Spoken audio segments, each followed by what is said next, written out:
Hello, Jack Toledano. All are not according to Jack. And I have a very special guest tonight, Tim Durling. Uh, Tim is the author of this really fine book, Red on Black, uh, the story about Sammy Hagar, and basically it's an album study of all of his albums, with all of the projects that Sammy has ever done, from Montrose to Van Halen to Chickenfoot, his solo career. How you doing, Tim?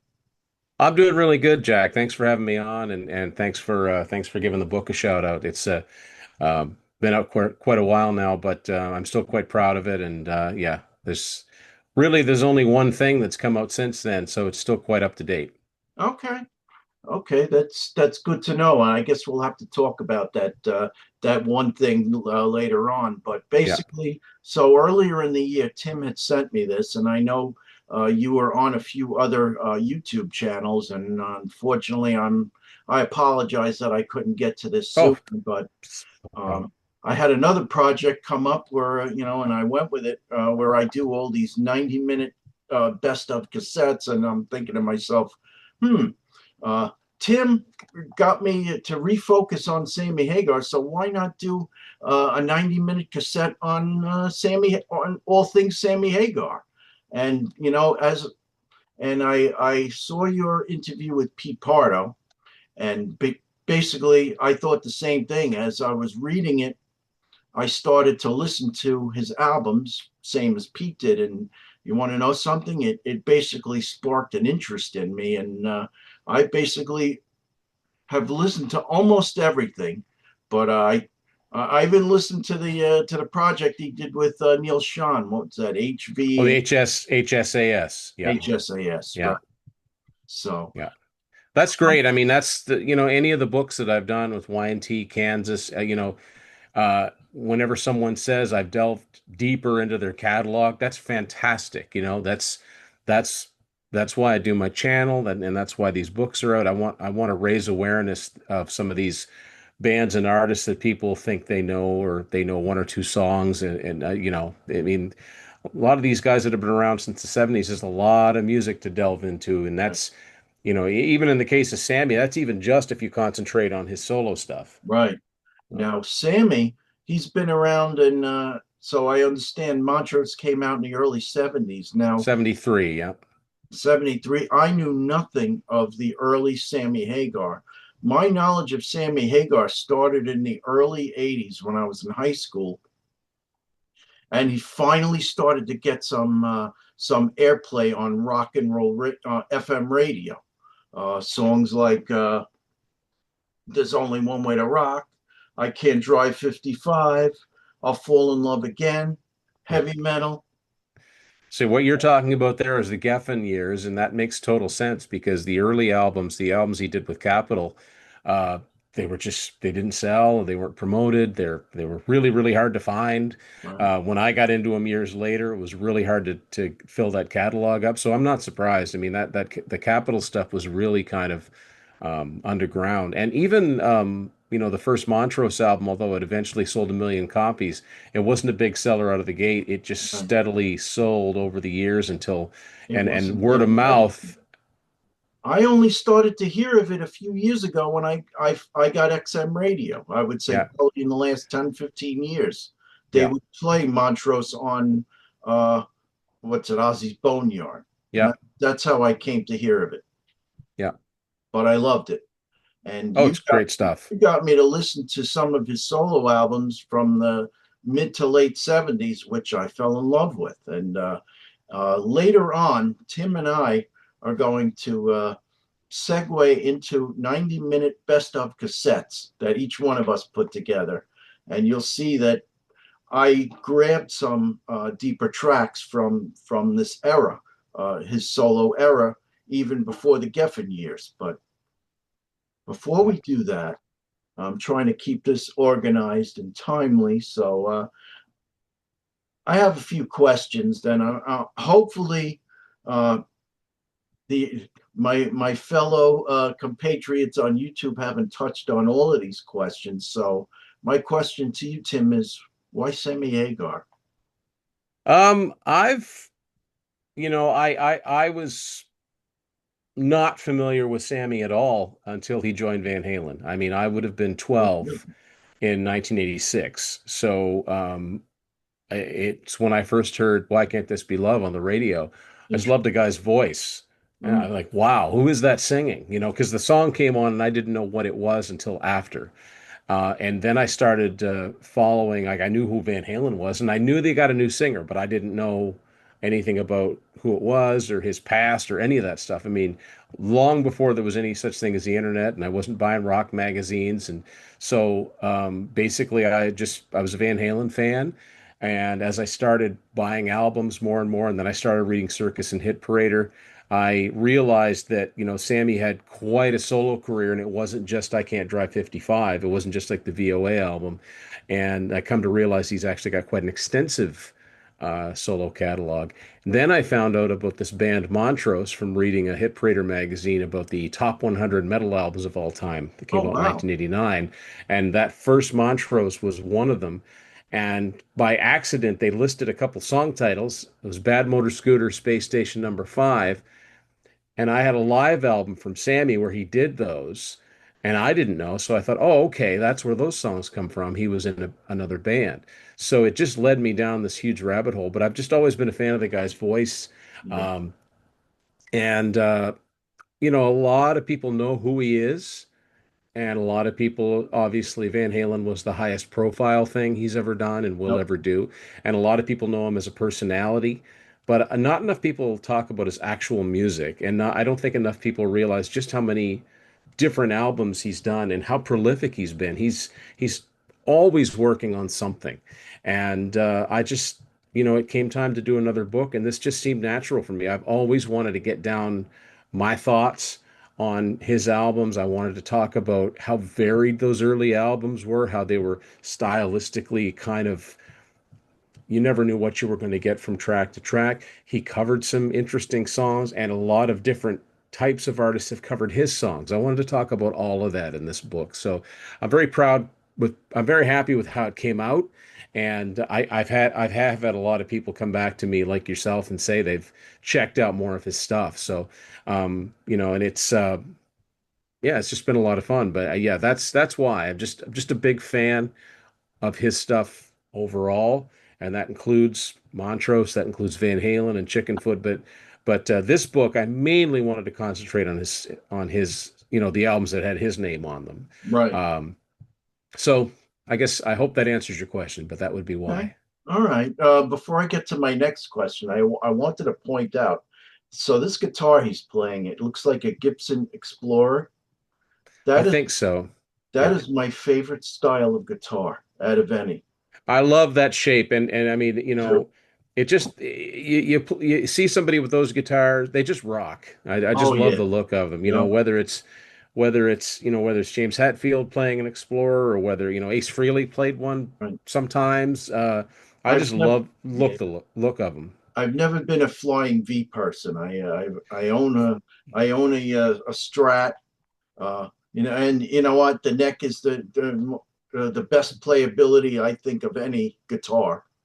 But I had a buddy of mine that I used to play in a band with, and he had a flying V, and I loved the sound of it, but but you couldn't sit down and play it. no, It would no. just slide off your laps. I You had to put it like lock it in place. I But yeah, it wouldn't be if I had the money to spend, I wouldn't get a flying V, I don't think. I discovered that at one of those guitar centers that you can't sit down and play it. Whereas No. that Whereas an Explorer, it sits, yes, yeah, exactly. yeah, Very comfortable. yeah, And it looks amazing. But yeah. so my next question, what era of Sammy would you say is your favorite? Wow. Well, that's a good question Thank you. because there's peaks and valleys in all of them. I mean, the easiest thing would be to say the 80s, but I'm not so sure about that.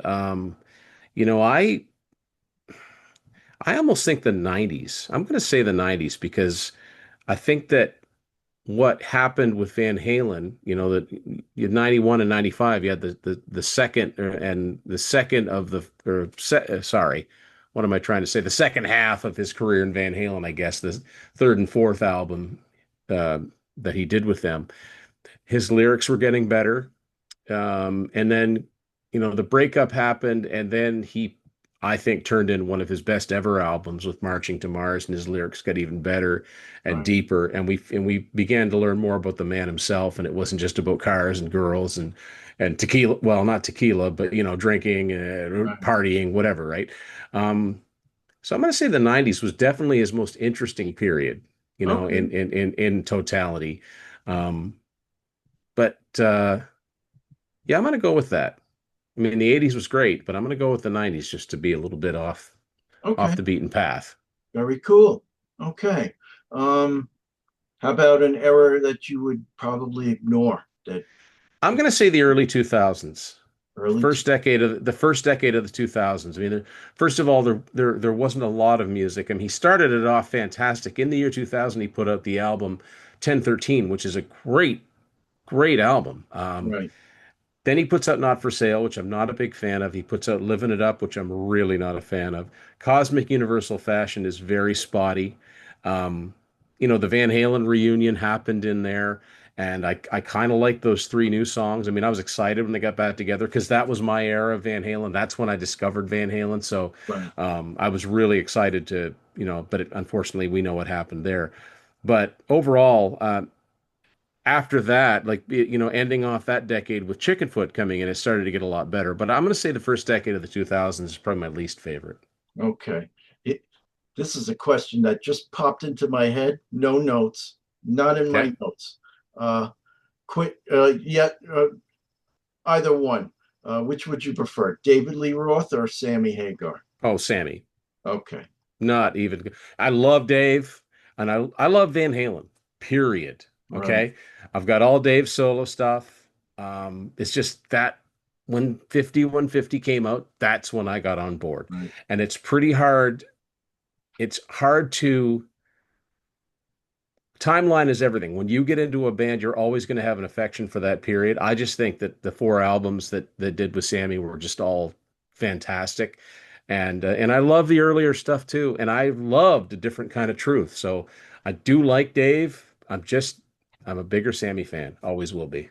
I will say this. So I saw on Facebook recently. I saw a clip of a recent David Lee Roth concert.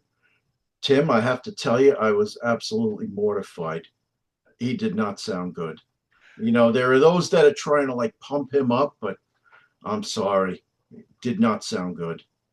It was sad. Dave was never a great live singer. Yeah, And I think that there was a time when I've said this before on different shows that I wish someone had tapped him on the shoulder and said, Dave, you don't have to be the showman all the time. right. Because there was a time when he put his mind to it, he could actually sing. Like there's a clip of him from the Skyscraper tour in '88, playing an acoustic guitar, and he's singing, oh, Ice Cream Man. no, it's a Beatles song, Oh, and it just left my mind. Oh, that's okay. it's a Beatles song anyway, and he's singing it really, really well. So when he's concentrating on it, he could actually do that, and it would if he had done that a little bit more, I Mhm. think he would have seen the benefit of that because then the critics wouldn't say he's all show. Because I always took him to be this joker up on stage. I mean, there's rumor. So I live near the Nassau Coliseum on Long Island. It was rumored that in the early days of Van Halen, somebody threw a joint up on stage and he just picked it up and just lit it up. And that sounds about right. Yeah, yeah, light up the sky. yeah, I never saw Dave solo or with Van Halen, so I can't really. All I've ever seen are clips, um, I'm a fan of that stuff. I'm a fan of Dave, and I'm a fan of the stuff he did with Van Halen. So, right, he's certainly not the only singer that should stop doing it yeah, now. right. But Sammy, I have seen him once at a place further east than where I live, place called Birch Hill. It's exit 58 out of 72 exits on the LIE, or is it 62? But it's middle of Suffolk County, and he played there in the mid to late 90s, and basically I was treated to all his good stuff, his Montrose, uh, his solo stuff, and his Van Halen stuff, and it was what, and he sounded fantastic. Yeah. To me he's a better showman than David, in spite of me loving the David Lee Roth early years of Van Halen. But so now, how many times have you seen Sammy? Well, sadly, I've only ever seen him once, and that was with Van Halen on the Balance Tour in Oh, '95, because oh, okay. my particular area where I live, um, he just doesn't come around. Yeah. So I was fortunate to see them in Old Orchard Beach in Maine, Okay. on the Balance Tour, and it was great, and I would have had no idea watching those guys on stage how to find out a year later they were not getting along. And Mm, I was pissed when I found out they split, because I thought this doesn't make any sense. They never had an album that wasn't multi-platinum, didn't go to number one. They had just put out Humans Being from the Twister soundtrack, which was awesome. I thought, great, that'll tide us over till a new album comes out. And then they get Dave back and the whole debacle on the MTV thing and that. So, but answer to your question, I've never seen him solo. I really wanted to go see him on this last tour, but I would have to go to Boston or Toronto and just, uh, you know. Uh, but I have seen him once. So, okay. All right. Well, okay. Thank you for that. Let me think. So I think you mentioned the other books. Oh, you know what? We could talk about that after. Let me. I'm trying to segue this properly. I know you mentioned Amazon and selling your books there. Are you in any bookstores at all? no, no, my books are published exclusively through Amazon, and right now that's the best uh, arrangement for me, because I don't have a publisher or an agent or anything. And I don't have to worry about shipping. I don't have to worry about any of that stuff. That's When good to someone says, "How know. do I get a book?" I send them an Amazon link, and they get it in 2, 3 days. Okay, well, that's good to It's know. worked very, very well for me. I think it's opened up, I it's opened up a lot of great writers to get books out. I've purchased two or three of them, and I'll look in the back and I'll go, okay, they did this the same way I did. Okay, so now this book, going back to Red on Black, I know it's chock full of information right out of your head. Did you go to any information sources for any of the information? Oh, definitely. I mean, yes, a lot of it. The first thing I do when I do any of these types of books, I get all the albums out and I write down all the song title, or I type out all the song titles and who wrote them and who produced them, and um, you know, serial numbers, all that stuff. And I always give them many, many listens to make sure I remember, the sometimes you think, oh yeah, I like that album, and then you listen to it and you go, geez, I really only like about half of it. Or then Right, there's an album that you'll think, I guess I don't really think I like that album. And you listen to it and go, this is really good. What was I thinking? So I right, always made sure that the album was fresh in my mind when I went to write about it. right. But yes, there is no question. I used Discogs a lot. I use Discogs an awful lot. To a certain extent, Wikipedia, but Wikipedia, I say that, but Wikipedia is only as good as, the people that make sure that it's accurate. But Yes. I used Discogs to find out a lot of the original versions of some of the songs that he did, especially in his early years, and the songs that other artists covered that he wrote. And I found there were a lot of versions of songs that I had no idea that somebody did a French version of one of his songs. Wow. They're just all this stuff. So yeah, that's nothing that I would have ever known. I also made sure I tried so hard to make sure I found every B-side, every non-album track, every soundtrack song. I really wanted this to be as complete as humanly possible. And to that extent, there were songs that he had that I weren't on the versions of the albums that I own, so I had to go to YouTube for those. Other than that, no, a lot of it came from just having the albums and being familiar with them. Okay. All right. So I have about two more questions and then we go on to our next topic. But so did we talk about what you have in the planning stages for your next book? No, but I'm more than happy to talk about it. Yeah. Well, if you don't mind, I'll show it to you. Yeah. I'm not sure when this is going to air, but I'm hoping that I have this book for sale 2 or 3 days from when as we're filming this. A lot of people know about it. I have been talking about it, and I've been doing a deep dive series on my channel, Tim's Vinyl Confessions, about this band.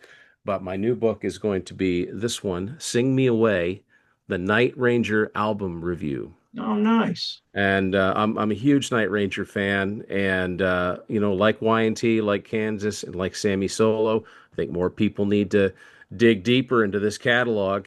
And this is the thickest book I've done. This is the Oh, most wow. pages of any book I've done. It's a panel book similar to my Y&T and my Kansas book. It's almost 300 pages, and I'm so excited to get it, Oh, to I finally get it guess out there I'll for have to sale. start digging into their catalog. So my only knowledge of Night Ranger is that song, what? Don't Tell Me You Love Me, and Brad Gillis going nuts on that whammy bar. Yeah, well, that's a good place to start.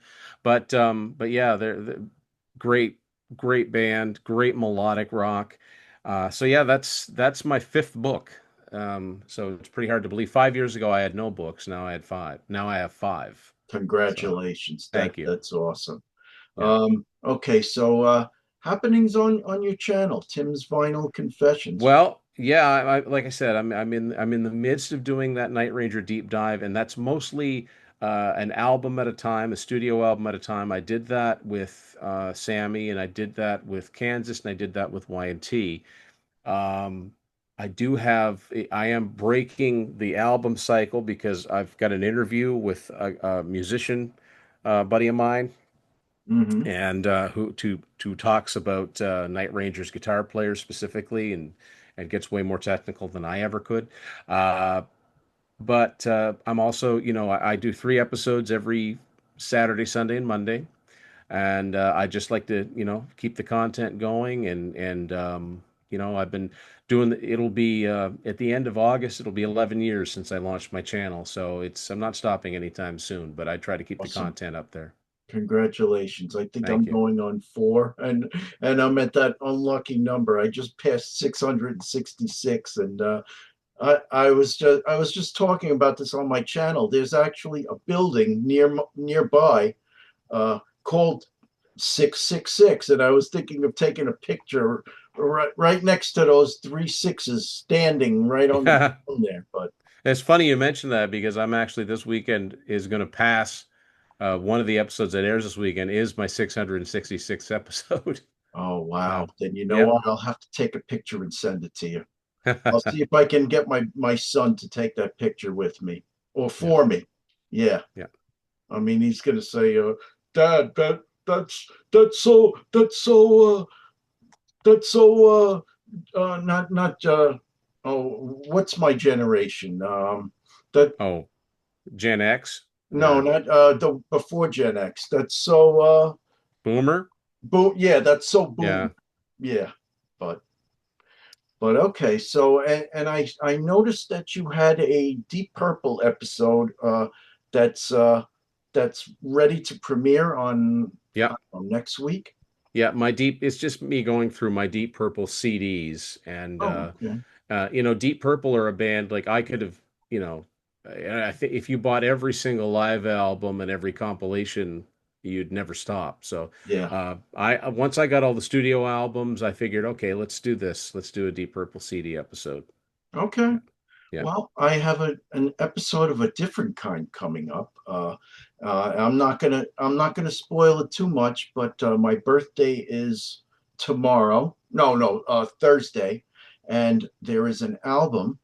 Well, two albums that were released on June 5th, and I will be talking about them. And cool.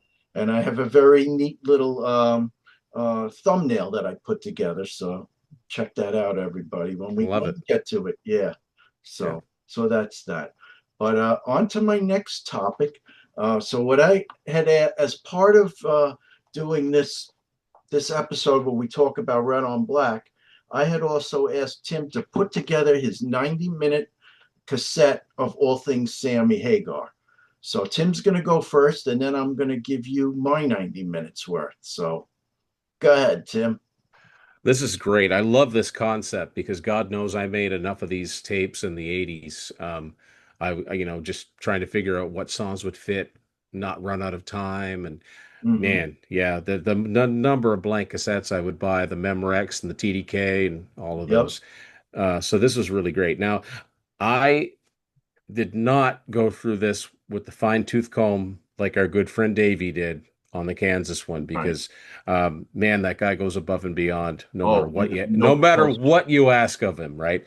But what I did do is oh, I love it. I love it. The What I did do is try to, at least in my head, think, okay, that's about five and a half. Okay, this is about three. Okay, that's eight and a half. So I tried to be realistic about the song lengths. Right. And so what I ended up with is 11 songs per side. Okay. Uh, and if it turned out, if we were actually to do this and they went over, well, we have the editing technology down. And I'm not one for edits, but if we had to, we could edit these so that we could fit Right. them all. But I think this would make up a pretty good, you know, not only a 90-minute tape, but, Sammy's an artist that really, uh, because there's so many record labels involved, you'd never get the full box set that you Right. probably should with an artist like this. So this combines every era of his career, all the bands, all the solo stuff. And I'm going to start off with the one song out since my book published because he just put it out within the last few months, and it's the song "Encore, Thank You, Good Night," which is dedicated to Eddie Van Halen, um, Interesting. and that's going to be what I kick it off with, the very newest song from Sammy, which I think is a pretty good song. Then I'm going to go to the title song of possibly my favorite album of his, and that is Three Lock Box. Interesting. Okay. Then I'm going to go "Oh Yeah" by Chickenfoot. Well, I love the two Chickenfoot albums. I was a little disappointed that that didn't continue because I've said this many times. Sometimes I think Sammy works best within a band situation. And Right. when I say band situation, I don't mean Sammy and the Wabos. I don't mean Sammy and the Circle. I don't mean Sammy in anything. Those are solo albums as far as I'm concerned, Right. with a steady lineup of musicians. Uh, but I mean, when you've got Joe Satriani and a guitar hero to butt heads with and butt ideas off of, I think Sammy does some of his best stuff. So, oh And yeah, from Michael the first Anthony Chicken. with the great vocal harmonies. Yeah, exactly. Yeah. So after that, I'm going to go to one of his early signature songs from his second album, sometimes called the Red Album, and the song that gave him the nickname the Red Rocker, just simply called Red, which is a really, really cool song. Next up is the song that got me into this guy, Van Halen, Why Can't This Be Love? Number three hit. I still think it's one of my favorite songs of all time, so there it goes. Next up, okay, this is where I start to get a little bit deep, and this is like, what would I like to hear? Well, I picked a song called Satisfied, and that song is the B-side of a couple of singles that he did from the Standing Hampton album. Now, I originally had it because I found the 45 to his song I'll Fall in Love Again, and I had just gotten that album at the time that I found this single. And I looked on the back and I said, Satisfied, that's not on the album. So I listened to it. And this is a really good song. And it's never been on CD. And I think it's a great song. So I'd love to have a good, cleaned up, digitized version of that. Next, the opening track from the Hagar, Sean, Aronson, Shreve album, HSAS Through the Fire, a fantastic song called Top of the Rock. Okay. It's a rock and roll anthem. It could have fit on any of Sammy's Geffen albums. Love it. Neil Sean's guitar playing, blistering. After that, I went with the song Going Down, which is from his 2013 album, Sammy Hagar and Friends. Now, this is a cover of Don Nick's song. A lot of people have covered this song. Jeff Beck, like a lot of people have done Going Down. I like their version of it. They did it live off the floor. Really good. Now we'll slow it down for one of Sammy's top 40 singles that he had in the 80s, Give to Live from his 1987 album. Um, Next up, one of his definitive songs from Van Halen, Right Now, from my favorite Van Halen album, From Awful Carnal Knowledge. And I'm going to end side one off with another rare B-side that I don't think has ever been on CD, a song called Don't Get Hooked.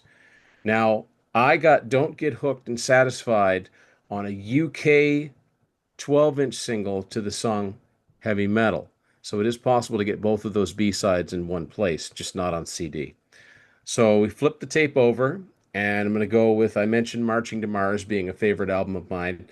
Little White Lie, the opening track from that album. Love it. Short, sweet, to the point. Next, you got to have I Can't Drive 55 on here. It wasn't his biggest charting single, but it was his best known song as a solo artist. Next up is a song that was a top 10 single that Sammy wrote, but it wasn't his version that was the top 10 single. It was Rick Springfield that had a hit with I've Done Everything for You. So I'm going to put Sammy's version of that on here from 78. Okay. Next up, There's Only One Way to Rock. First time I ever heard that song was because they opened the Live Without a Net home video with it. That they played that, I think, all the Van Halen tours with Sammy. And the next one is another song that I remember hearing on the radio, but it never got an official release. I'm going to go back to the year 2008, and the song is called Open. Now, I remember a rock radio station playing this and thinking, oh, that's pretty good. And then next thing you know, Cosmic Universal Fashion comes out, and that song's not on there. This song has never found a home on an album, and it's pretty good. Interesting. Okay. And that's a pet peeve of mine. Like, why do you just release songs into the air? I don't get it. Mm, Next up is another another Chickenfoot song, Bigfoot from Chickenfoot 3, which is actually their second album. right. Generations from now are going to get confused over that. They're going to think there's some lost second album. They're going to Yeah. forget that the whole joke was they didn't want the sophomore slump, so they went right ahead to Yes. their I third read album. that too. Yes. Yeah.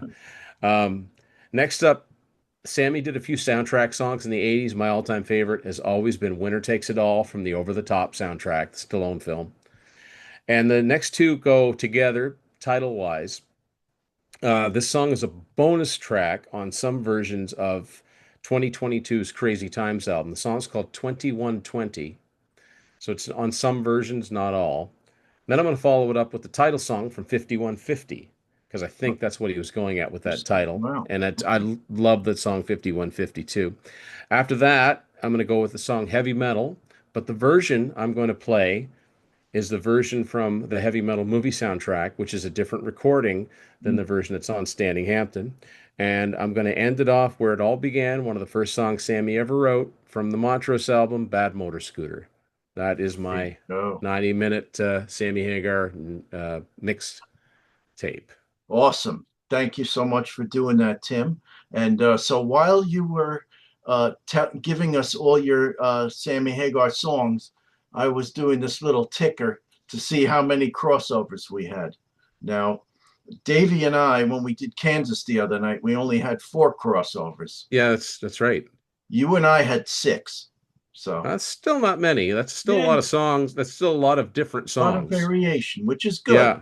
Yep. Now, I did cheat in one respect. I didn't do the sides. I just did 90 minutes. Now I Okay. probably can, but and Davey laughs at this because I'm a computer geek, and to be able to make these additive, what I'll do is I'll take the minutes and I'll divide them by 60 and turn them into a decimal. So then it's additive, completely additive. Yep. And then when it's all finished, then I'll convert it back. So uh, I'm at 90 minutes and 34 seconds. So I put a Oh, little bit of a Rich Catino, but yeah. You may have to put the radio edit of one of those songs in there. yeah, yeah. But anyway, here goes mine. And again, I tried to get from every era. So you ended with Bad Motor Scooter. I started with Bad Motor Scooter, a Sammy, written by Sammy. I think that's a great beginning with that. Yeah. Yeah. Yeah. So then I go to his album Street Machine from '79 for the song Growing Pains. Oh, good. Nice, Nice deep cut. nice opening riff, nice Yeah. vocal harmonies. Uh, Then I go to a song from the first Chicken Foot album, a song that I absolutely love, "Sexy Little Thing." Yeah, Very great song. catchy. Um, this one is a bit of a surprise because I'm not a big Journey fan, but I kind of like what Neil Schon did on this HSAS album. And this song, I'd say it's more proggy. Totally getting away from Journey's Think I know what you're going to say. Valley of the Kings Yep. Giza. Yep. Yep. Yes, love it. Great. Uh, Next one, I go to Three Lock Box, which I think that's a very curious, silly title, but I went for the song "I Don't Need Love." I love that opening riff. Oh yeah. I like to think of myself as a riff master. I really love a good riff, and Sammy's got some really good ones, which I point out that one. Song number 6. I think you're going to have a little bit of an issue with this one. Off of Sammy Hagar from 77, "Cruising and Boozing." I've said it. I said in the book. I think it's a catchy song, but those lyrics, Yeah, it's I it's know. haven't aged well. No, nope. But it's a catchy song. Yep. So to back to Street Machine, another great opening guitar riff. "This Planet's on Fire." Oh, great. Uh, to the next song. So there are going to be 3 songs off of Standing Hampton.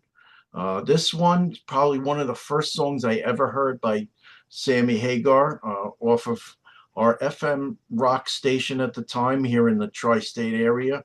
WPLJ it was called, for the song "I'll Fall in Love Again." Yeah, Yep, great song. Just missed the top 40. yeah, Peaked at 43. yep. Great tune though. Should have been a bigger hit. Yeah. Okay, so next song, and I tried not to bring in too many Van Halen songs, but I took 3. This first one is off the album OU812, and I took this one because the guitar kind of reminded me of the best of Eddie Van Halen. "Source of Infection." Mm-hmm. Really like it. Another one is a well-known song from the Montrose era, "Rock Candy." Oh, Yeah, speaking of riffs. yep, yes. Now, now, now, now, Yeah. now, now. Okay, so song number 11, "Heavy Metal," needs no Mm-hmm. introduction. Um, Song number 12, another very heavy riff, and I love it, off of Danger Zone, "Love or Money." Yep. Okay, next we go back to Chicken Foot, and I absolutely insane, one of my all-time favorite tracks of Sammy Hagar, "Soap on a Rope." Yeah. Love it. Yeah. 14, a song well known, "I Can't Drive 55." So I had this coworker who I'd go to these concerts, and this guy, he kind of basically lived in a closet. He never went out and did anything, but he'd always ask me, "Did they play this? Did they play that?" I'm like, "Yes, dude. They played "I Can't Drive 55." Kind of have to. Yeah. I mean, it's not like Deep Purple skipping "Smoke on the Water" the time I went and saw them in '85. Really? Ironically, Pete Pardo was at that show with me. Yeah. Blackmore must have been in a cranky mood that It was night. definitely Blackmore. Yeah. Yeah. But whatever.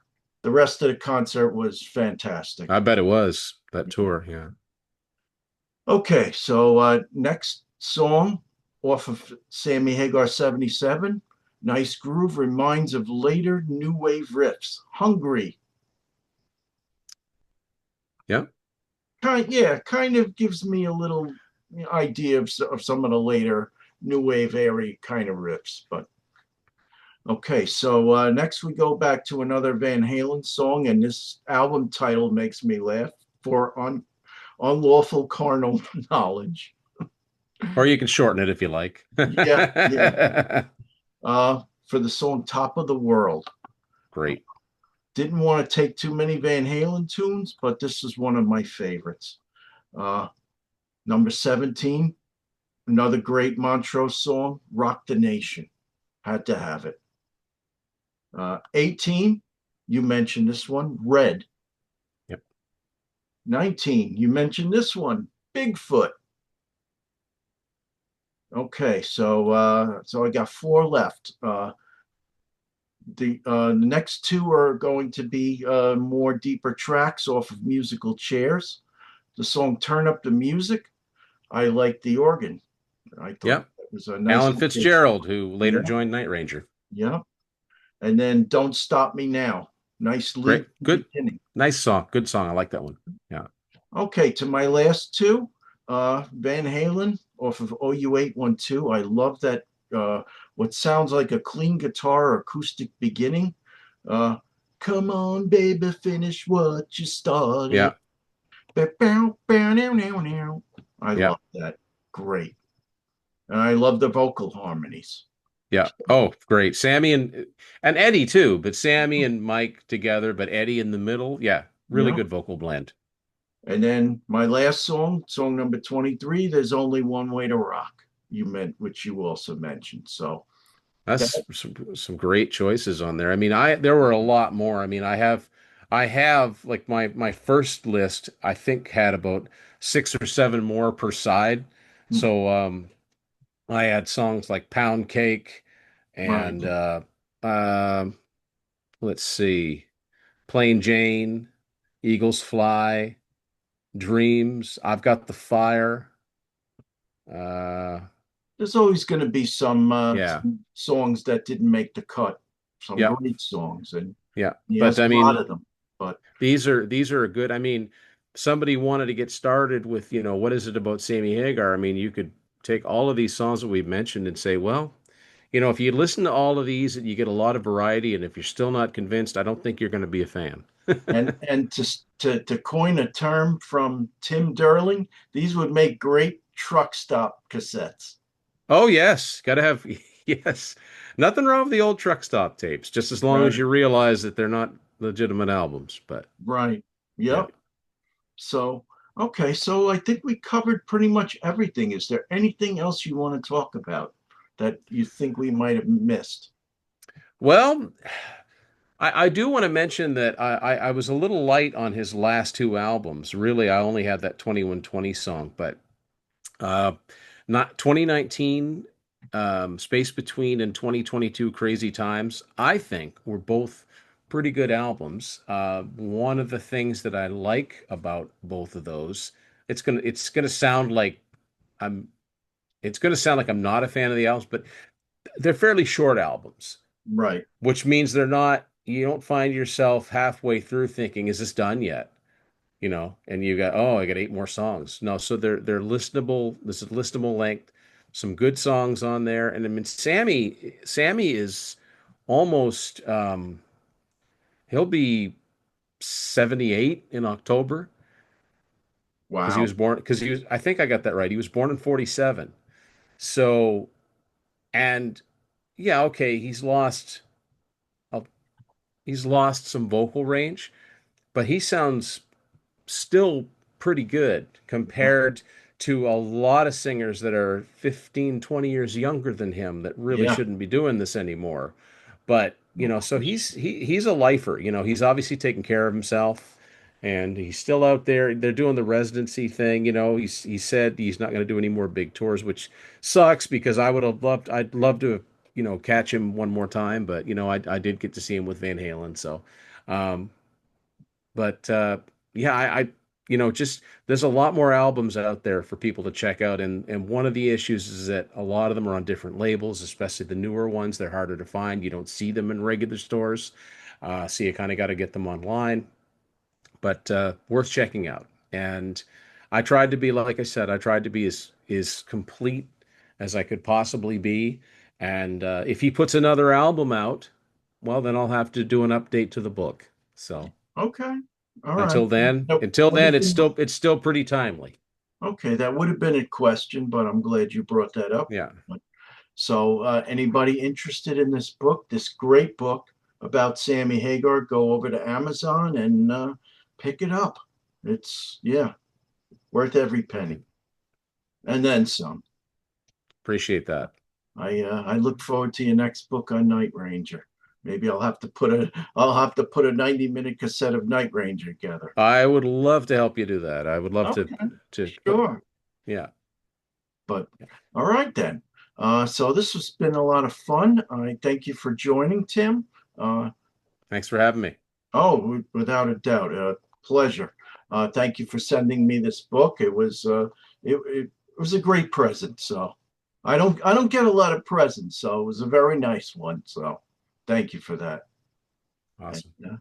okay, so that being said, check out my playlist, 90-minute best of. Of course, in addition to Sammy Hagar, you got a lot of different artists. I have classic rock, I have prog rock, I have some metal. I just completed one on Chicago. I have one coming up soon for my fellow Long Islander Billy Joel, who had to stop giving concerts sadly. But Yeah, yeah, that's unfortunate. yeah, but All our favorite musicians, man, they're getting up there. yeah, that they are. Yeah, But uh, the day's going to come where where we can't see them anymore. So yeah. get out there and see them while you can. But so that's that. So I thank you very much for watching.